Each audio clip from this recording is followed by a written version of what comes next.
Hello, I'm Midwest farmer Glen LeDuc, and I'm doing a video here on canola.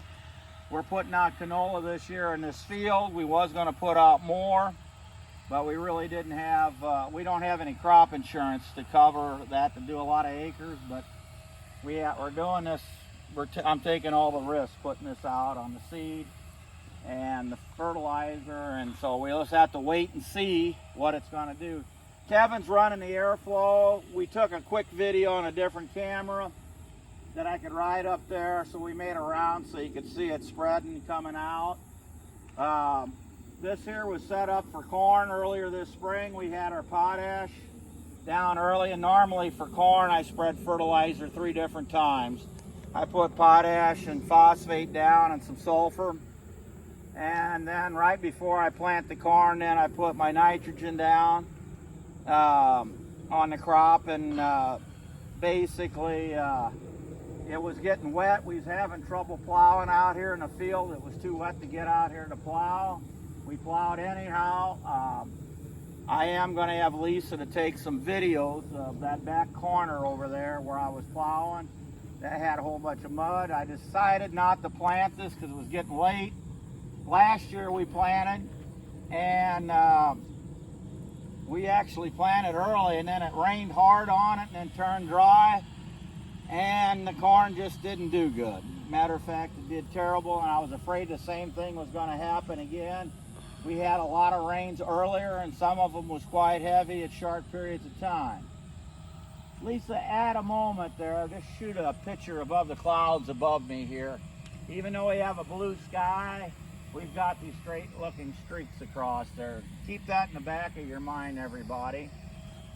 And look up Dane Wigington and Geoengineering Watch, because of some of the stuff I'll talk about will make a difference in the next couple of weeks or immediately future anyhow. So Kevin's spreading out there. This field's 32 acres. I was thinking about having a tile to go down to the drain.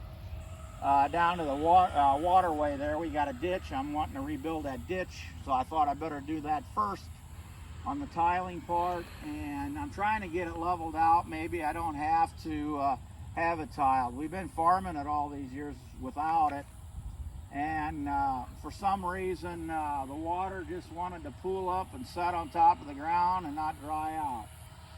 So even though the ground does look dusty, I did make the other part of the video there. Of course, this is where everybody drives, but if you dig down, I've got moisture, and this seed's laying on top of the ground, so I'm just going to take a harrow and harrow it in.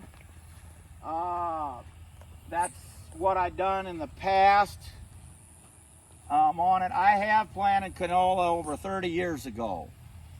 So being on that part, so and I put these bags out here like this to catch the canola seed. Can you get that in your video? Mm-hmm. Okay. And we're going to spread the fertilizer, and these bags are a little bit hard, and it bounces, the seed bounces off in the fertilizer, but I couldn't find any seeds. And then here where I had the dirt clog in, and I just lifted the dirt clog up. Well, then there was a whole bunch of the seeds under the dirt clog. They want about 7 seeds per foot.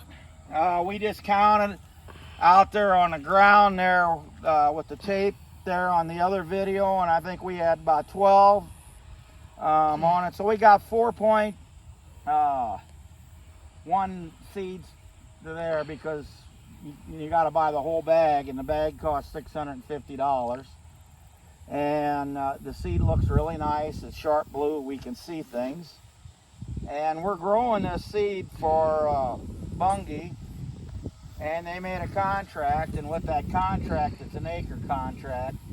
So we'll have to send some of our seed back, because we found out the last, just 4 or 5 days ago, or last week, yeah, actually Friday of last week, we found out that I couldn't get crop insurance for this, and I no longer want to put a crop out without crop insurance. I do it on the hay, and then I went through a drought in 2011. I was trying to get hay insurance, and really hay does not have any good insurance. The only thing we can kind of get for hay is like an amusement park thing. If it gets too dry under a couple of months that they would cover us on the months there. Like right now, being on it, our nice hay field that's over there. Lisa, can you go over there and just shoot out across there? You can see the lower spots there, them yellow butterflies. They're putting out leaf potato aphids, and they're working on the leaves because them plants are going through stress. So bugs don't eat plants unless it's stressed out, and it's definitely stressed out. So we really haven't had any rain since the last day of July, and I think we only maybe had 3/10 back then. So we was slow on rain. Basically, it came down hard all at once for the early part of April and May, and basically the last week of June it was still extremely wet, and I decided not to plant the corn in here and maybe, you know, find out. So I did have this set up for tiling and what have you at that moment to be out there type of thing. So being on it. So this is the first time we did it with the Rogator, and that's Kevin running it. So anyhow, I just wanted to bring that up. And what is this going to be used for? Well, we're going to harvest this hopefully the first week in June, and my goal is to plant double crop beans in it, so I'd have a crop of beans. One thing I liked about it, they gave us a contract price that I could live with, and anyhow, that's where we come up. It looks like Kevin's about done with everything, so he'll either tell me good news or bad news, or he's got some much on or what's off or what have you. We can stop there and not touch it. That's pretty nice of it. Yeah.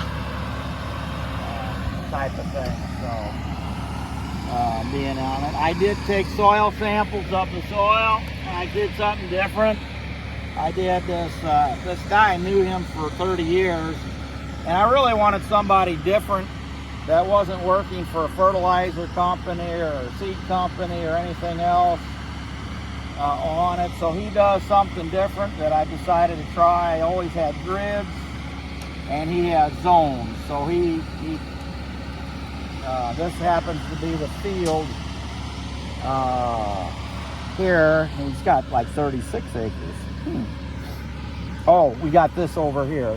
This is 5 acres over here, and we got 32 is what, but he designed it in different zones. So he's done that by elevation of the ground, the type of soil, and basically I might as well say I think his zone's his own pattern, you know, type of thing. So it's his trademark on his zones. This 5 acre field was here. I wanted him to do that, so I had this whole corner fertilized. So that's one zone as well. So that's the 3 zones of it. He's got pictures of it, and going from there. So it kind of gives you an idea. I did a lot of work and research on this. A lot of people helped me. Seed person helped me. Hamel Seed helped me by mixing this fertilizer in their blender with the seed. That way, 4 pounds is hard to meter out to me in a drill or any of my drills and other equipment, and that's why I bought this to do alfalfa. And this is very similar to alfalfa, because I know some people have done it with an alfalfa thing. This is my dad's farm that we're looking at, and them are the zone grids and stuff and different stuff like that. So anyhow, we got that on it, and this was all done there. He's done quite a few other fields besides this one, so that bill wasn't, that if you did happen to catch it, that was for more than 37 acres. So he done quite a bit.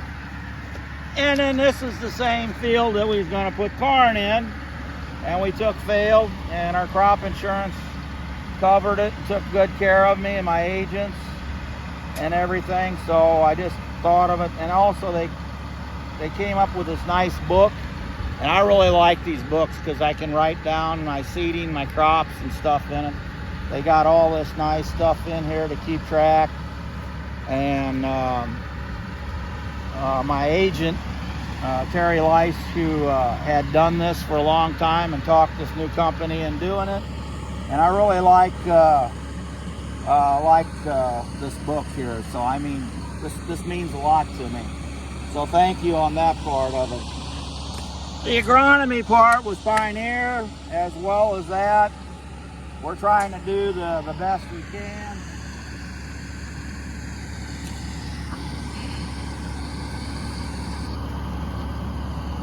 Okay, the variety of canola I got is PT314. It's supposed to be the earliest maturing variety there is. So maybe that's why it costs as much as it does. It might be the best. I don't have a problem if it is the best and does the best. Like we said, we take chances. We won't know what we do until we get there. The only thing nice is I know for sure what I'm going to get paid, and if I don't raise much, I'm not going to be penalized to be out buying it. So this is kind of an open contract. So whatever I raise, they're going to buy it all for that price, and it's going to be, you know, in June or July delivery time. It's going to go put on a barge in St. Louis, and it's going to go down, I think, New Orleans. Wow. And I think Devin forgot we were starting out here, and on the corner we missed the spot here, and he's going to probably grab this spot here that we missed, type of thing. So on there, but anyhow, they require about 80 units of phosphate and 120 units of potash. And just to give you an idea, 60 is potassium chloride, and it's got 60 units in 100 pounds, so that's 200 pounds. Well, basically it's 120 units, so you need 200 pounds of that part of it. And then the March come in there, we'll put nitrogen. They're wanting 120 units, which will probably be Shadow. 120 units of nitrogen, which will be urea that will spread with that. Maybe some ammonia sulfate to get the sulfur up. I do have sulfur out here, so I do have 20 units of nitrogen of sulfur that I put out earlier. Will it be in the soil when I need it? I don't know, may not. The boron, I went ahead and put the boron here now. I just put 2 bags on, so I don't really have 2 pounds on, but I have some. And since I have alfalfa in the field, I've always put boron on, but I don't know. I don't really remember exactly, you know, what it is, type of thing. One thing is boron helps me. It keeps the plants green. So like that alfalfa out there will stay greener. So, and that's the #1 thing for color on that. What effect it has on the canola, I have no idea. Being out there, some people kind of want to know what things cost right now.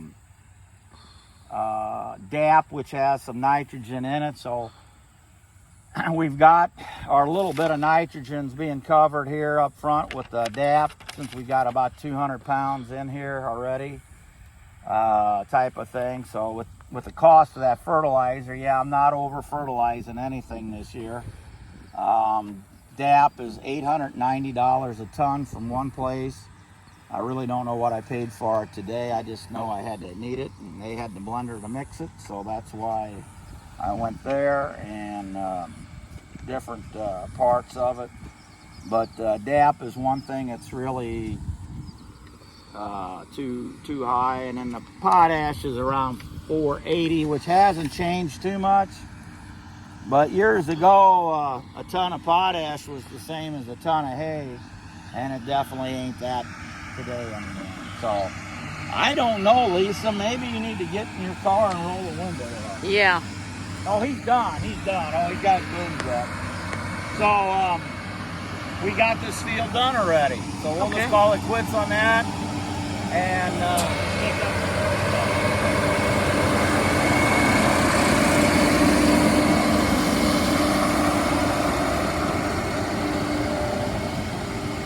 Okay. Okay. We'll go with that. Done.